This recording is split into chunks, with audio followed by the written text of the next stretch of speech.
Ant stalo prieš mane du labai įdomus Lietuvos nacionalinio muziejaus eksponatai. Tai vadinamieji runų kalendoriai. Kas yra runos?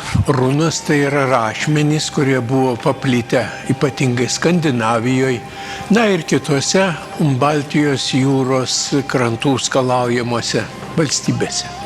Runos labai įdomus rašmenys, nes jie naudoti nuo pirmųjų mūsų eros amžių iki 14 šimtmečio, paskui jas išstūmė jau lotyniškoji abėcėlė, bet kaime žmonės runas naudodavo kaip žymenis. Savo nuosavybę pasižymėdavo kokia tai runa ir runa tapdavo lyg šeimos tokiu herbu. Ir dar įdomu, kad tada vėliau iki pat 20 amžiaus pradžios runos buvo pradėtos naudoti kaip kalendoriniai ženklai. Ir štai prieš mus du pavyzdžiai. Štai mano rankose yra 9 medinių lapelių knygelė. Labai įdomus eksponatas į Nacionalinį muziejų, jis yra atėjęs iš Senienų muziejaus dar. Tai, ką aš laikau rankose, yra tiksliai labai padaryta kopija iš runų kalendoriaus, kuris buvo atiduotas uždarius Vilniaus universitetą 1832 metais Kijevo universitetui. Bandžiau surasti Kijevo universitete jo pėdsakų, ar tai būtų pats originalas, įdomu būtų palyginti, betgi pasirodo, kad Antro pasaulinio karo metu universitetas degė ir greičiausia, kad tie originalūs kalendoriai yra sudegę. Kopija buvo padaryta 1857 metais. Ją užsakė padaryti astronomas Matvėjus Gusevas, kuris buvo labai palankus lietuvių senai kultūrai, labai jie domėjosi. Antrasis kalendorius tai yra kalendorinė lazda, panašiai ženklais labai išmarginta yra. Ir tai yra tiksli kopija virš metro ilgio. Galima pajuokaujant pasakyti, kad tarsi astronomo Šmukštaro tai lazda. Iš literatūros žinom šį herojų, kuris kaime turėdavo lazdą su žymenimis, kur visos šventės būdavo surašytos ir jų eiliškumas ypatingai svarbus. Tai štai tie du eksponatai tai yra įrodymas, kad mūsų kraštas taip pat buvo šitos bendros šiaurietiškos kultūros veikiamas ir kad runų kalendoriai, kuriuos aš taip vis matau labai gražiai, reiškia, aplink Baltijos jūrą įsidėšiusius, jie buvo ir mūsų kaime žinomi. Kodėl akcentuoju mūsų kaime? Tam turiu tikrai argumentų. Štai šitoje knygelėje laimiai išliko 2 lentelės, kurios padeda perskaityti šitos kalendorius. Ir vienoje tų lentelių yra įrašyta data, kuri tikriausiai yra kalendoriaus išraižymo data. 1638 metai. Ir dar 3 raidės APR. Tikriausia, tai mėnesio pavadinimas – aprilius. Aprilius balandžio mėnuo. Visų pirma, jie yra sudaryti pagal Grigaliaus algoritmą.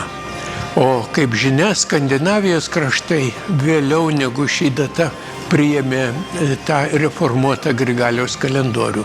Galbūt šitie kalendoriai turėjo ir ankstesnių pirmtakų, kas čia žino, bet įrodymą mes turime, kad tikrai mūsų krašte buvo naudoti.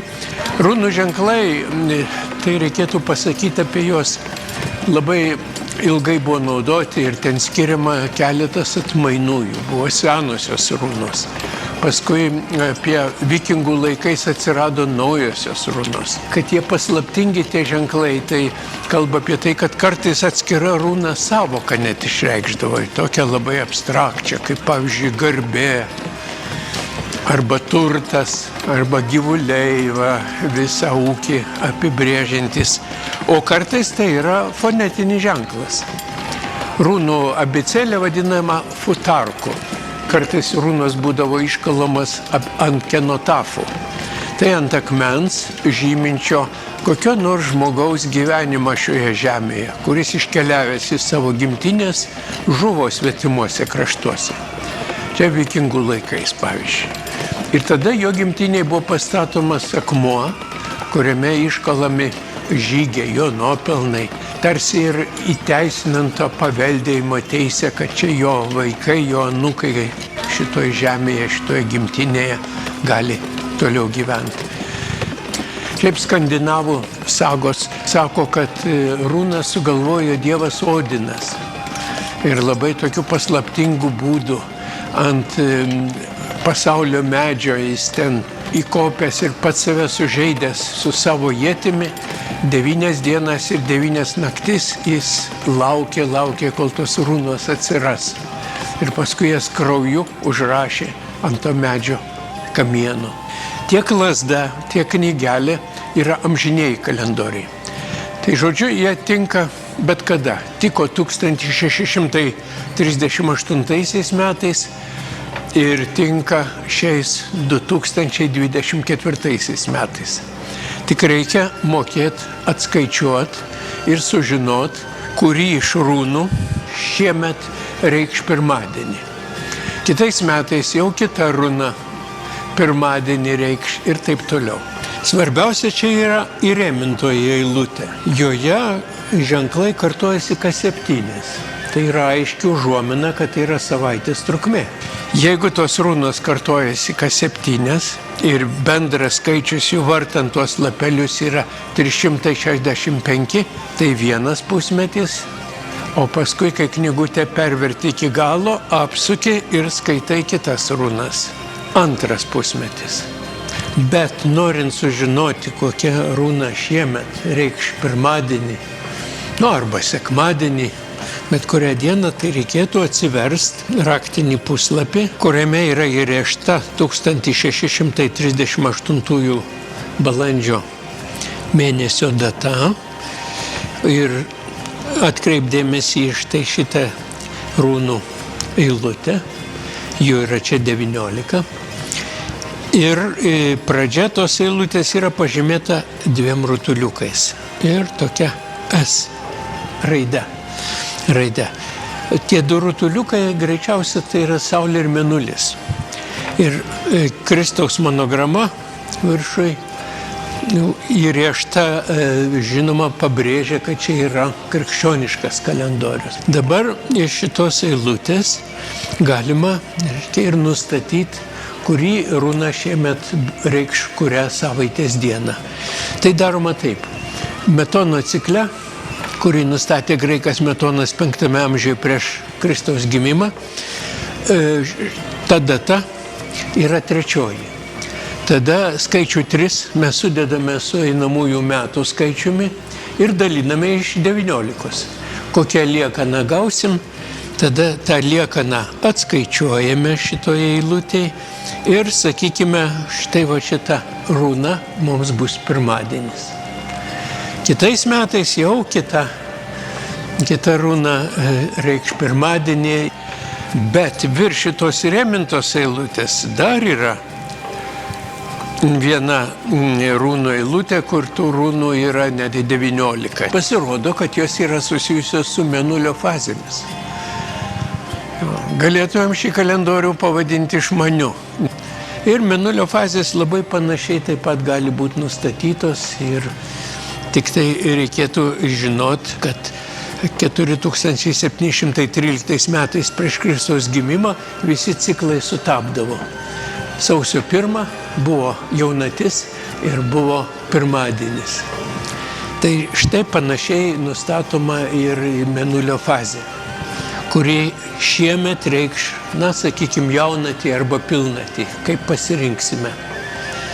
Tai tam yra kitoji lentelė, mes tą procedūrą galime atlikti, padalinę iš auksinio ciklo, kurio kartojasi Saulės padėtis kalendoriaus atžvilgiu. Štai va čia pažymėta saulutė turbūt su to taškeliu kaip eilutės pradžia. Ir štai va šitos runos, 28 jos naudojamos nustatyti ir tinkamai mėnulio fazei. Pati įdomiausia šių runų dalis tai vidurinė. Joje piktogramomis yra pažymėtos šventės.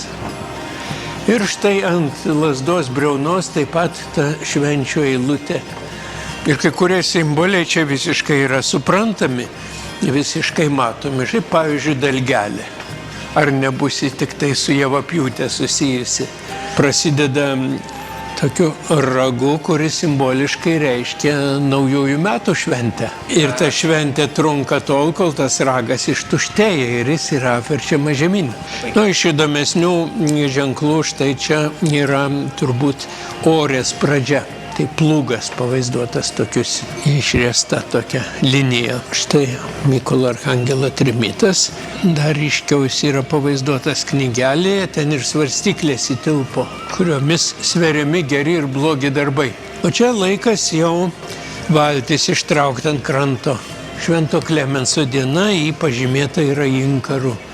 Šventas Klemensas yra jūreivių ir žvejų patronas. Žuvelėmis čia yra pažymėti pasninkai, tai yra didžiųjų švenčių išvakarės. Tai, reikia pasakyti, kad dažnai čia panaudoti yra šventųjų, krikščioniškųjų šventųjų simbolika, atributika. Pasninkai ir šventųjų dienos yra pažymėtos tokia tariama palmė šakelė. Tai yra kankinystės simbolis. Švenčiausios mergelės Marijos šventės žiedu, lelijos žiedu. Gražiai pažymėta yra Jurginių šventė, tai Švento Jurgio ietimi, o šalia yra ganiavos pradžia. Tai štai jautukas, kuris išgenamas iš tvarto į pirmąją žolytę. Baltiškos šventės čia turbūt yra kaip gamtos virsmai. Susprogusių tokių pumpurų šakelė, medelis. Tai gamtoj kas atsitinka, tai aišku labai svarbu, tai vadiname gamtos virsmai pažymėti. Labai įdomus štai šis dvigubo lyg ir varpos kažkokios simbolis.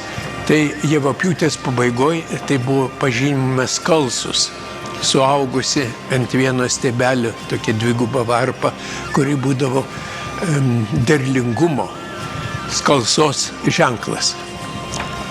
Tai tokių įdomių ženklų yra daug ir štai va šitoje lentelėje jie yra tiek lazdos, tiek knygelės parodyti ir iššifruoti. Dar apie runas turėčiau pasakyti, kad jos pasižymė savotišką grafiką tokią, tarsi kardo kirčiai į medį, nes turbūt, kad vikingai keliaudami valtimis po platųjį pasaulį galėjo, reiškia, naudotas runas ir kasdienybėje, ir visokiams prekybiniams sandoriams pažymėti peiliu ar reiškia, kažkokiu aštriu daiktu įrėždavo jos medyje. O piktogramos, įdomu, kad jos labai primena lietuvišką tautodailę.